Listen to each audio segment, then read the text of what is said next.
প্রিয় শিক্ষার্থীরা আসসালামু আলাইকুম। চট্টগ্রাম বোর্ড 2023 এর এমসিকিউ প্রশ্ন সমাধান করব। আমরা প্রত্যেকটি এমসিকিউ প্রশ্নের বিস্তারিত ব্যাখ্যা সহ এই স্লাইডটি তৈরি করেছি, তাই এখানে সময় একটু বেশি লাগলেও তোমরা মনোযোগ দিয়ে যদি পুরো প্রশ্নটি দেখো আশা করি তোমরা উপকৃত হবে। প্রথম যে প্রশ্নটি আমরা পেয়েছি, data type integer format specifier কোনটি? ইন্টিজারের ফরম্যাট স্পেসিফায়ার হলো %d। প্রোগ্রামিং ভাষায় ফরম্যাটেড ইনপুট এবং আউটপুটের মানকে প্রকাশ করার জন্য যে ক্যারেক্টার সেট ব্যবহার করা হয় তাকে ফরম্যাট স্পেসিফায়ার বলে। যেমন এখানে % একটি ক্যারেক্টার, l একটি ক্যারেক্টার, f একটি ক্যারেক্টার, তাহলে এই পুরোটাই মিলে হলো একটি ক্যারেক্টার সেট বা ক্যারেক্টার গুচ্ছ। এই যে এরকম একটি কোনো চলকের মানকে প্রকাশ করা বা চলকের মান গ্রহণ করার জন্য এই ক্যারেক্টার সেটটি ব্যবহার করা হয়, এটিকে ফরম্যাট স্পেসিফায়ার বলে। ডাটা টাইপ অনুসারে 4 প্রকার ডাটা টাইপের 4টি ফরম্যাট স্পেসিফায়ার রয়েছে। যেমন ক্যারেক্টারের জন্য %c, ইন্টিজারের জন্য %d, ফ্লোটের জন্য %f এবং ডাবলের জন্য লং ফ্লোট lf ব্যবহৃত হয় %। আরো একটি বিষয় তোমাদের জন্য এখানে দিয়ে রেখেছি, সেটি হলো কোন ডাটা টাইপের সাইজ মেমোরিতে কত। 1 বাইট = 8 বিট হয়, সেজন্য বাইট এবং বিট উভয়টি দিয়ে এখানে আমি সাইজটি দিয়েছি। কোনো একটি প্রশ্নে দেখা যাবে তোমার প্রশ্ন আসছে ডাবল ডাটা টাইপের মেমোরি সাইজ কত বাইট, তখন হবে 8 বাইট। কত বিট হলে তখন 8 8 66 বিট হবে। এই বিষয়গুলো সাইড নোটগুলো তোমাদের অনেক বেশি কাজে লাগবে, আশা করি তোমরা মনোযোগ দিয়ে পুরো ভিডিওটিতে থাকবে। 2 নম্বর প্রশ্নটি আমরা পেয়েছি, 8 ভিত্তিক সংখ্যা কাকে বলে? আমরা জানি অক্টাল 8 ভিত্তিক সংখ্যা বলে। যে সংখ্যা পদ্ধতিতে 0 থেকে 8 7 পর্যন্ত এই 8টি অঙ্ক ব্যবহৃত হয় তাকে 8 ভিত্তিক সংখ্যা বলে। তবে একটি বিষয় মনে রাখবে, কোন সংখ্যা পদ্ধতিতে ব্যবহৃত অঙ্কগুলো হতে পারে 0 থেকে n-1 পর্যন্ত। What is n? n হলো যে সংখ্যা পদ্ধতি বলবে তার ভিত্তি। যেমন অক্টাল হলে এখানে n এর মান 8, তাহলে অক্টাল বা 8 ভিত্তিক সংখ্যার প্রতীকগুলো হবে 0 থেকে 8 - 1 সমান 0 থেকে 7 পর্যন্ত। তোমরা জানো অক্টালের প্রতীকগুলো 0 থেকে 7 পর্যন্ত হয়। এভাবে তোমাকে 5 ভিত্তিক সংখ্যার প্রতীকগুলো জিজ্ঞেস করলে 5 - 1 0 থেকে 4 পর্যন্ত হবে। HTML থেকে একটি উদ্দীপক আমরা দেখতে পাচ্ছি, বডি PI ট্যাগ ব্যবহার করা হয়েছে, P ট্যাগ প্যারাগ্রাফ ব্যবহার করা হয়েছে, মাই পেজ এবং এই দুটো ট্যাগ ক্লোজ করে দেওয়া হয়েছে এবং অ্যাঙ্কর ট্যাগ ব্যবহার করে একটি এখানে পিকচার অ্যাড করা হয়েছে। প্রশ্ন হলো কোডটিতে ব্যবহৃত ট্যাগের ধরন কি? এখানে কি টেবিল ট্যাগের জন্য কোনো ট্যাগ ব্যবহৃত হয়েছে? না, হয়নি। এখানে ফরম্যাটিং এর জন্য I ট্যাগ এবং P ট্যাগ ব্যবহার করা হয় এবং হাইপার লিঙ্ক তৈরি করার জন্য মূলত href অ্যাট্রিবিউটের সাথে অ্যাঙ্কর ট্যাগ ব্যবহৃত হয়। তাহলে এখানে এই দুটো অংশ সঠিক, হাইপারলিংক এবং ফরম্যাটিং। আমরা আরো একটি বিষয় জেনে নেব যে অ্যাঙ্কর ট্যাগের সিনট্যাক্সটা কেমন, কারণ কোনো প্রশ্নে শুধু এটাই আসছে যে অ্যাঙ্কর ট্যাগের সিনট্যাক্স কেমন। Anchor tag href -reference = URL for uniform resource locator. এই জায়গাতে সাধারণত কোনো একটি ছবির ঠিকানা বা ওয়েবসাইটের নাম বা কোনো একটি ওয়েব পেজের নাম বা ঠিকানা লেখা হয়। যেমন এখানে pic.html এটি একটি পেজ, এই পেজের সাথে পিকচার এর মাধ্যমে লিংক করা হচ্ছে। এটি হলো লিংক টেক্সট হলো পিকচার এবং এটি হলো URL। আমরা আরো একটি বিষয় জেনে নেব, মোস্ট ইম্পর্টেন্ট এই বিষয়টি। কখনো পরীক্ষায় প্রশ্ন আসছে কোনটি কোন ধরনের ট্যাগ বা কোন ট্যাগের কাজ কি। যেমন আমরা সবাই জানি ইউতে আন্ডারলাইন হয়, কিন্তু INS দিয়েও কিন্তু আন্ডারলাইন করা যায়। আমরা সবাই জানি আইতে ইটালিক ট্যাগ হয়, কিন্তু EM দিয়েও ইটালিক করা যায়। আমরা সবাই জানি B এর মাধ্যমে বোল্ড করা হয়, কিন্তু স্ট্রং এর মাধ্যমেও বোল্ড করা যায়। SUB সুপারস্ক্রিপ্ট করে, SUB সাবস্ক্রিপ্ট অর্থাৎ লেখাকে এক ফন্ট নিচে নামিয়ে দেয় বা এক ধাপ নিচে নামিয়ে দেয়। ডেল এর মাধ্যমে যে লেখার মাঝখানে কেটে দেয় আমরা সবাই জানি, কিন্তু স্ট্রাইকের মাধ্যমেও সে একই কাজটি করা হয়। বিগ এর মাধ্যমে লেখাকে এক সাইজ বড় করা হয়, স্মল এর মাধ্যমে এক সাইজ ছোট করা হয় এবং মার্ক ট্যাগের মাধ্যমে টেক্সটকে ইয়েলো কালার হাইলাইট করা হয়। এই ছিল আমাদের বিভিন্ন ফরম্যাটিং ট্যাগের ব্যবহার। এখান থেকে কিন্তু পরীক্ষায় প্রশ্ন আসছে। 4 নম্বর প্রশ্নটি আমরা পঞ্চম অধ্যায় থেকে পেয়েছি, ফ্লো চার্টে বৃত্তাকার প্রতীকটি কি নির্দেশ করে? বৃত্তাকার যে প্রতীকটি সেটি হলো কানেক্টর। তোমরা কিন্তু একাধিক বা বহুপদী উত্তর দেখলেই চোখ বন্ধ করে 1 2 3 আনসার দাগ দিয়ে দাও। এখানে কিন্তু ইন্ডিভিজুয়ালি দেওয়া আছে, 3 নম্বরে সংযোগ দেওয়া আছে এবং 3 নাম্বারটি কিন্তু এখানে আলাদা করে অপশন হিসেবে দেওয়া আছে। তাহলে সংযোগ বা কানেক্টর হলো সার্কেল শেপ বা বৃত্তাকার প্রতীক। আমরা জানি যে ফ্লোচার্ট কাকে বলে, নির্দিষ্ট সমস্যা সমাধানের পর্যায়ক্রমিক ধাপগুলোকে কতগুলো জ্যামিতিক প্রতীকের সাহায্যে চিত্রাকার উপস্থাপন করলে তাকে ফ্লোচার্ট বলে। এই প্রশ্নটিও আসছে, ফ্লোচার্ট কত প্রকার? সিস্টেম ফ্লোচার্ট এবং প্রোগ্রাম ফ্লোচার্ট। আমরা চলে আসছি ফ্লোচার্টে ব্যবহৃত যে প্রতীকগুলো, এই 6টি কিন্তু মৌলিক প্রতীক। এগুলো কোনটির কি কাজ তোমরা জানো, একবার মনে করিয়ে নাও। যেমন এই ওভাল শেপটি বা ডিম্বাকার প্রতীকটি শুরু এবং শেষ বোঝায়। এই প্যারালেলোগ্রাম বা সামন্ত্রিক প্রতীকটি ইনপুট এবং আউটপুট নির্দেশ করে। এই রেক্ট্যাঙ্গেল প্রতীকটি প্রক্রিয়াকরণ বা প্রসেসিং বোঝায়। ডায়মন্ড শেপটি নির্দেশ করে সাধারণত সিদ্ধান্ত গ্রহণ। এবং এই সার্কেল শেপ যেটি নিয়ে প্রশ্ন আসছে বৃত্তাকার প্রতীক, সেটি 2 বা ততোধিক ধাপকে সংযোগ করার জন্য। এবং ফ্লো লাইন বা প্রবাহ রেখা দেখার জন্য সাধারণত আমরা অ্যারো শেপ বা তীর চিহ্ন ব্যবহার করি। 5 নম্বর প্রশ্নটি আমরা পেয়েছি, ব্রডকাস্টের ক্ষেত্রে কোন মাধ্যম সবচেয়ে বেশি ব্যবহৃত হয়? দেখো এখানে অপটিক্যাল ফাইবার এবং টুইস্টেড পেয়ার এই দুটো হলো তার মাধ্যম, আর এই দুটো হলো তারবিহীন মাধ্যম, রেডিও ওয়েভ এবং মাইক্রোওয়েভ। ব্রডকাস্ট কি? ব্রডকাস্ট হলো বিস্তৃত অঞ্চল জুড়ে যখন কোনো সংকেত প্রেরণ করা হয় তখন ব্রডকাস্ট ব্যবহার করে। সেক্ষেত্রে কিন্তু তারের মাধ্যমে অনেক সময় সম্ভব হয় না, কারণ তার দিয়ে সব জায়গায় নেটওয়ার্ক তৈরি করা যায় না। তারবিহীন নেটওয়ার্কের ক্ষেত্রে মাইক্রোওয়েভ এবং রেডিও ওয়েভ এই দুটি ব্যবহার করা হয়। সেক্ষেত্রে রেডিও ওয়েভ কেন ব্রডকাস্টের ক্ষেত্রে ব্যবহার করে? কারণ মাইক্রোওয়েভ কিন্তু লাইন অফ সাইট বা একই দৃষ্টিরেখার মধ্যে কাজ করে, কিন্তু রেডিও ওয়েভ পাহাড় পর্বত সব ভেদ করে যেতে পারে, তাই একে ওয়াইড রেঞ্জ কমিউনিকেশন বলা হয়। এর গতিবেগ 64 kbps, যা 1 মিটার থেকে 100 কিলোমিটার পর্যন্ত এলাকাকে কাভারেজ দিতে পারে। তরঙ্গ দৈর্ঘ্য বেশি হলে এটি চারদিকে ছড়িয়ে পড়ে, তাই ব্রডকাস্টের বেলায় রেডিও ওয়েভ বেশি ব্যবহৃত হয়, যেটি নিয়ে প্রশ্ন আসছে। আমরা আরো জেনে নিব রেডিও ওয়েভ কোথায় কোথায় ব্যবহার করে। রেডিও, টিভি, ওয়াইফাই যে ভাষায় আমরা ব্যবহার করি সেখানেও রেডিও ওয়েভ ব্যবহার করে। সে কারণেই কিন্তু ওয়াইফাই রাউটারটি ভিন্ন রুমে হওয়ার সত্ত্বেও তোমার রুমে কিন্তু ওয়াইফাই নেটওয়ার্কটি দেয়াল ভেদ করে প্রবেশ করে। মোবাইল ফোনের ক্ষেত্রে আমরা এই রেডিও ওয়েভ ব্যবহার করি। আমাদের মোবাইল ফোন থেকে এই যেটিকে আমরা বিটিএস বা যেটিকে আমরা টাওয়ার বলি, সেখানে কিন্তু সিগন্যালটি যায় রেডিও ওয়েভের মাধ্যমে। ব্লুটুথের ক্ষেত্রে জিগবি একটি টেকনোলজি, এক্ষেত্রেও ব্যবহার করে radio wave. Micro oven, wave oven যে আমরা বাসায় ব্যবহার করি সেখানেও রেডিও ওয়েভ। এমনকি স্যাটেলাইট রেডিওতেও রেডিও ওয়েভ ব্যবহৃত হয়। এই সাইড নোট অত্যন্ত গুরুত্বপূর্ণ, তোমরা একটু সময় নিয়ে পুরো ভিডিওটি দেখার অনুরোধ করছি। আজকে প্রতীক নির্দেশক, আজকেতে প্রতীক নির্দেশক কোড কোনটি? দেখো আজকেতে কিন্তু অনেক ধরনের সিম্বল তৈরি করা যায়, 127 কিংবা 256টি প্রতীক তৈরি করা যায়। তো আজকে কোড কে তৈরি করেছেন? প্রতীক নির্দেশ করে 96 নম্বর যে কোডটি, সেটি ছাড়াও আরো কয়েকটি মিলে। রবার্ট বিমার। এই বিষয়টি, এই প্রশ্নটি ক্লিয়ার করতে হলে এই সাইড নোটটি অবশ্যই তোমাকে দেখতে হবে, এমনি মুখস্থ করে কোনো লাভ হবে না। আর আমার এই এমসিকিউ ভিডিওটি দেখার পরে কেউ যদি এমসিকিউ 100% আয়ত্ত করতে না পারো, সে এসএসসি ভর্তি ক্যান্সেল করে দাও, না হয় তুমি এই ভিডিওটি ভালো করে দেখো। রবার্ট বিমার 1965 সালে আজকি কোড উদ্ভাবন করেন। 7 বিটের আজকি কোডের মাধ্যমে 2 পাওয়ার 7 = 128টি চিহ্নকে প্রকাশ করা যায়। আর আজকি কোডের যে 7 বিটের কোড, সেক্ষেত্রে বাম দিকের 3 বিটকে বলা হয় জোন বিট এবং ডান দিকের বা শেষ 4 বিটকে বলা হয় সংখ্যাসূচক bit. This question also came, এটিও কিন্তু কোন এক জায়গায় প্রশ্ন হিসেবে আসছে। অন্যদিকে 8 বিটের আজকি কোডকে স্ট্যান্ডার্ড আজকি কোড বলা হয়। প্রশ্ন আসছে কোনটি স্ট্যান্ডার্ড আজকি কোড? যখন আজকি কোড 8 বিটের হয় তখন তাকে স্ট্যান্ডার্ড আজকি কোড বলা হয়। আজকি সারণীতে 0 থেকে 31 এর জন্য জোন বিট হিসেবে 000 ব্যবহার করা হয়েছে। ইটস আনাদার কোয়েশ্চেন অলসো, এটিও কোন এক জায়গায় আসছে। তাই আমি একটি এমসিকিউ লেখার সাথে সাথে এই রিলেটেড যতগুলো প্রশ্ন যেখানে পেয়েছি বা সম্ভাব্য যেগুলো আগামী দিনে আসতে পারে সবকটি এখানে তোমাদের জন্য দিয়েছি, তোমরা পুরোটা দেখার চেষ্টা করো। 127কে নিয়ন্ত্রণ ক্যারেক্টার বলা হয়, আর 32 থেকে 66টি বিশেষ ক্যারেক্টার থাকে, সেখানে কোয়েশ্চেন মার্ক, হ্যাশ সিম্বল এগুলো থাকে। 65 থেকে 90 পর্যন্ত ইংরেজি ক্যাপিটাল লেটার এবং 91 থেকে 96 পর্যন্ত প্রতীক নির্দেশক। তাহলে আমাদের এখানে প্রতীক নির্দেশক কোড কোনটি জিজ্ঞেস করেছে, সেখানে 91 কিন্তু দিতে পারতো, 92 দিতে পারতো, 93 দিতে পারতো। 91 থেকে 96 সবগুলো প্রতীক নির্দেশ করে, যেমন bracket, first bracket, second bracket, এই যে প্রতীকগুলো রয়েছে প্লাস মাইনাস, এই প্রতীকগুলো থাকে কিন্তু এই 91 থেকে 96 নম্বর যে সিরিয়াল, সেই জায়গায় আজকে করে প্রতীকগুলো রয়েছে।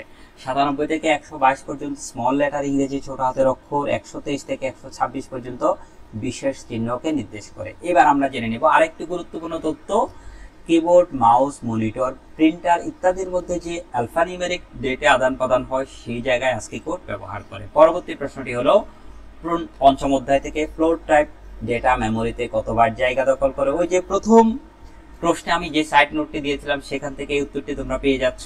4 প্রকার ডাটা টাইপ রয়েছে। বর্ণমালা বোঝাতে ক্যারেক্টার বোঝানো হয়, পূর্ণসংখ্যা বোঝানোর জন্য ইন্টিজার ডাটা টাইপ ব্যবহার করে, রিয়েল ডেটা বা ভগ্নাংশ সহ পূর্ণসংখ্যা বোঝানোর জন্য ফ্লোট ডাটা টাইপ ব্যবহার করে, এক্সপোনেনশিয়াল বা সায়েন্টিফিক ফরম্যাটের যে 3 × 10⁹ এরকম বড় মান যেগুলো ব্যবহার করি সেগুলোর জন্য যে ডাটা টাইপ সেটি হলো ডাবল ডাটা টাইপ। এবার আমরা জেনে নিচ্ছি এই চারটি। দেখো এটি কিন্তু মৌলিক ডাটা টাইপ, এতক্ষণ পর্যন্ত যেগুলো বলেছি সেগুলোকে আবার ক্যাটাগরিয়াইজ করা হয়েছে সাইন ইন্টিজার হিসেবে, তার সাইজ দেওয়া আছে আনসাইন্ড ইন্টিজার, আবার signed long integer, unsigned long integer, float, double float এবং লং ফ্লোট, প্রত্যেকটির সাইজ এখানে দেওয়া আছে। ক্যারেক্টারের ক্ষেত্রেও সাইন্ড এবং আনসাইন্ড ক্যারেক্টার রয়েছে। এই বিষয়টি তোমরা আবার জেনে রাখবে, অন্য একটি প্রশ্নে দেখা যাবে, এখান থেকে তোমরা অ্যান্সার পাবে। নিচের উদ্দীপকটি পরে 8 নং প্রশ্নের উত্তর দিতে বলা হয়েছে। HTML থেকে একটি প্রশ্ন উদ্দীপক দেওয়া আছে এখানে, UL type equal to disc, list item হিসেবে বুক লেখা আছে, UL ট্যাগটি ক্লোজ করে দেওয়া হয়েছে। তোমাকে বলা হয়েছে, প্রশ্ন বলা দেওয়া আছে উদ্দীপকের আউটপুট কত হবে। এখানে দেখো আউটপুট কত হবে বলতে বুক তো অবশ্যই দেখাবে, কিন্তু বুকের আগে কোন ধরনের প্রতীক দেখাবে সেটি কিন্তু আউটপুট। এখন টাইপ ইকুয়াল টু ডিস্ক হলে তখন ফিল সার্কেল বা ভরাট বৃত্ত প্রদর্শিত হয়, এই জন্য এখানে উদ্দীপকে আউটপুট হবে ফিল সার্কেল উইথ বুক। এই যে এই খ নম্বরটি সঠিক উত্তর। এখন আমরা আরেকটি বিষয় জেনে নিই। HTML এ ক্রম তালিকা বা অর্ডার্ড লিস্ট, ক্রমবিহীন তালিকা বা আনঅর্ডার্ড লিস্ট তৈরি করতে যথাক্রমে OL এবং UL, এটি OL হবে অর্ডার্ড লিস্টের জন্য OL, আনঅর্ডার্ড লিস্টের জন্য UL। আর টাইপ হলো OL এবং UL ট্যাগের অ্যাট্রিবিউট। এখন আমরা আরেকটি গুরুত্বপূর্ণ বিষয় জেনে নিই যে 6 প্রকার যে নিউমেরিক প্রতীক এবং সিম্বলিক প্রতীক ব্যবহৃত হয় সেগুলো কোনটা কি বোঝায়। টাইপ ভ্যালু যখন সার্কেল হবে তখন এমটি বা খালি বৃত্ত দেখা যাবে, টাইপ ভ্যালু যখন ডিস্ক তখন ভরাট বৃত্ত বা ফিল সার্কেল, যখন টাইপ ইকুয়াল টু এখানে টাইপ ইকুয়াল টু ভ্যালু যখন স্কোয়ার লিখবো তখন স্কোয়ার শেপ প্রদর্শিত হবে, এবং যখন টাইপ ইকুয়াল টু 1 তখন 1 2 3 এরকম নিউমেরিক সংখ্যা দেখাবে। টাইপ ইকুয়াল টু রোমানের 1 হলে 1 2 3 রোমান সংখ্যায়, টাইপ ইকুয়াল টু যখন ক্যাপিটাল A তখন ক্যাপিটাল ABCD দেখায়, এবং type equal two small l হলে স্মল ABCD দেখাবে। এইভাবে অর্ডার্ড লিস্ট এবং আনঅর্ডার্ড লিস্ট দুটোর জন্য অ্যাট্রিবিউট টাইপ, অ্যাট্রিবিউট ভ্যালু অনুসারে এই সিম্বল বা শেপ প্রদর্শিত হয়। ইটস অলসো ইম্পর্টেন্ট, এটিও অত্যন্ত গুরুত্বপূর্ণ, ভেরি ভেরি ইম্পর্টেন্ট। এখান থেকে প্রশ্ন আবার রিপিট হতে পারে। আমরা পরবর্তী প্রশ্নটি পেয়েছি, একজন ফল বিক্রেতা 5 টাকার আপেল এবং 850 টাকার কমলা বিক্রি করে সর্বমোট 20 টাকা লাভ করে। এখানে প্রশ্ন দেওয়া আছে বিক্রেতার লাভের পরিমাণ দশমিকে কত। লাভের পরিমাণ কিন্তু 20 অক্টালে আছে, কিন্তু দশমিকে কত জিজ্ঞেস করেছে। তোমরা ক্যালকুলেটরের মাধ্যমে খুব সহজে অক্টালে 20 কে দশমিকে রূপান্তর করলে 16 পেয়ে যাবে। তোমরা আমার চ্যানেল থেকে অ্যাপস এর মাধ্যমে অথবা ক্যালকুলেটরের মাধ্যমে কিভাবে রূপান্তর করে সেটি জেনে নিও, তাহলে অ্যান্সারটি ক্যালকুলেটরের মাধ্যমে সহজে করে ফেলতে পারবে। একই উদ্দীপক দিয়ে প্রশ্ন দেওয়া আছে বিক্রেতার মোট বিক্রয় মূল্য অক্টাল পদ্ধতিতে কত হবে। দেখো এখানে একটি বিক্রয় মূল্য হেক্সাডেসিমাল আর একটি বিক্রয় মূল্য অক্টালে আছে, তাহলে দুটো মোট বিক্রয় মূল্য অক্টাল পদ্ধতিতে জানতে চেয়েছে। আমরা কি বলবো, অ্যান্সারটি 202 এটি এখানে অ্যান্সার হিসেবে দেওয়া আছে। কিভাবে পাবো, আমরা হেক্সাডেসিমাল যে সংখ্যা 5a তাকে অক্টালে রূপান্তর করলে 132 হবে। এই 132 কে এই যে পরবর্তী যে এখানে আরেকটি সংখ্যা হলো আমাদের আরেকটি মোট বিক্রয় মূল্য, আরেকটি বিক্রয় মূল্য হতে 50 হবে, 50 এখানে প্রথম বিক্রয় মূল্যটি হবে 132, দ্বিতীয় বিক্রয় মূল্যটি হবে 50, এই এখানে 50 হবে, এই দুটাকে যোগ করলে আমরা অ্যান্সারটি পেয়ে যাব। আচ্ছা, আমরা চলে যাচ্ছি পরবর্তী প্রশ্নে। নিচের উদ্দীপকটি দেখো এবং 112 এবং 13 নম্বর প্রশ্নের উত্তর। এখানে অ্যারে ব্যবহার করে একটি ডাটা টাইপ নেম ডিক্লেয়ার করা হয়েছে। ক্যারেক্টার ডাটা টাইপের অধীনে একটি ভেরিয়েবল হচ্ছে নেম, ভেরিয়েবল হলো নেম আর ডাটা টাইপ হলো ক্যারেক্টার। এটি কিন্তু অ্যারে ডাটা টাইপ। অ্যারেতে একই জাতীয় অনেকগুলো ডেটাকে রাখা যায়, অর্থাৎ এখানে একাধিক নামকে যদি আমরা সংরক্ষণ করতে চাই তখন ডাটা টাইপ ডিক্লেয়ার করতে হবে অ্যারে। অ্যারেকে থার্ড ব্র্যাকেট দিয়ে লেখা হয় এবং একজনের না একাধিক জনের নাম লিখবো। বলা হচ্ছে 3টি অক্ষর ইনপুটের জন্য প্রশ্নবোধক চিহ্নিত স্থানের সংখ্যাটি কি হবে।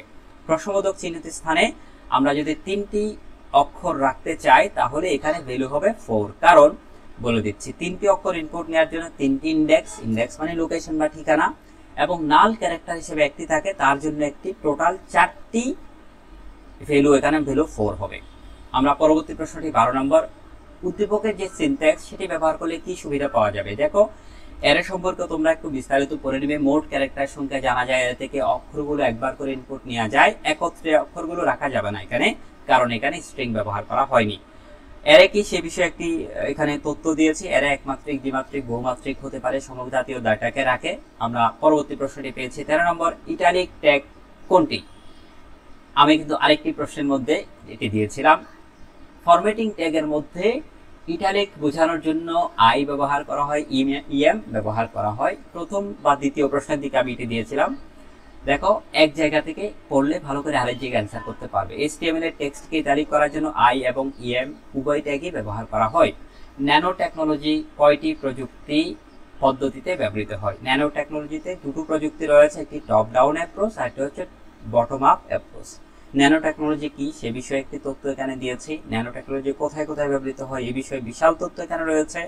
এটি কিন্তু আমি অন্য একটি ভিডিওতে, অন্য একটি বোর্ডের প্রশ্ন এই অংশটি আবার দিয়েছিলাম, আর ব্যাখ্যা করছি না, তোমরা স্ক্রিনশট নিয়ে রাখো। 15 নম্বর, বঙ্গবন্ধু স্যাটেলাইট 1 এর সুবিধা ভোগ করবে কারা? প্রতিরক্ষা বাহিনী, অনলাইন ব্যাংকিং, টেলিমেডিসিন। এখানে সঠিক উত্তরটি হবে অনলাইন ব্যাংকিং এবং টেলিমেডিসিন এবং প্রতিরক্ষা বাহিনী সবাই ব্যবহার করবে। কেন? কারণ পৃথিবীর যে কোনো প্রান্তের তথ্য ইন্টারনেটের মাধ্যমে নিতে হলে স্যাটেলাইট প্রয়োজন। আন্তঃমহাদেশীয় কলের ক্ষেত্রে স্যাটেলাইট প্রয়োজন। টেলিমেডিসিন কিন্তু কলের মাধ্যমেই হয়, তাই এটি টেলিমেডিসিনের আওতাও স্যাটেলাইটের মধ্যে পড়বে। এছাড়াও জলবায়ু এবং আবহাওয়ার সর্বশেষ অবস্থা পর্যবেক্ষণ।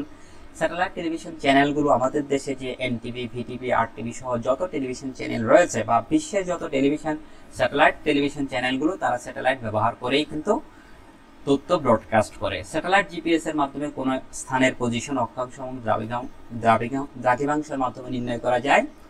দুর্যোগ ব্যবস্থাপনায় দ্রুত যোগাযোগ এবং প্রতিরক্ষার কাজেও স্যাটেলাইট ব্যবহার করা যায়। সেটি বঙ্গবন্ধু 1 স্যাটেলাইট হোক বা স্টারলিংক হোক, যে কোনো স্যাটেলাইটের মাধ্যমে কিন্তু এই কাজগুলো করা হয়। নিচের উদ্দীপকটি পড়ো। 17 এবং 16 নম্বর প্রশ্নের উত্তর দিতে বলা হয়েছে। সারার একজন ব্যবসায়ী, তার অফিসে 60টি ডেস্কটপ কম্পিউটার রয়েছে, তিনি কম্পিউটারগুলো নেটওয়ার্কের সাথে যুক্ত করতে চান। তো নেটওয়ার্কের মাধ্যমে একটি অফিসের কম্পিউটারগুলোকে যুক্ত করতে লোকাল এরিয়া নেটওয়ার্ক ব্যবহৃত হবে, কারণ 1 কিলোমিটার বা তার চেয়ে কম পরিসর এলাকার মধ্যে কম্পিউটার সহ অন্যান্য ডিভাইসগুলো যুক্ত করে যে নেটওয়ার্ক তৈরি করা হয় তাকে লোকাল এরিয়া নেটওয়ার্ক বলা হয়। তবে এই নেটওয়ার্কটি যখন তারবিহীন হবে তখন তাকে বলা হয় ওয়্যারলেস লোকাল এরিয়া নেটওয়ার্ক।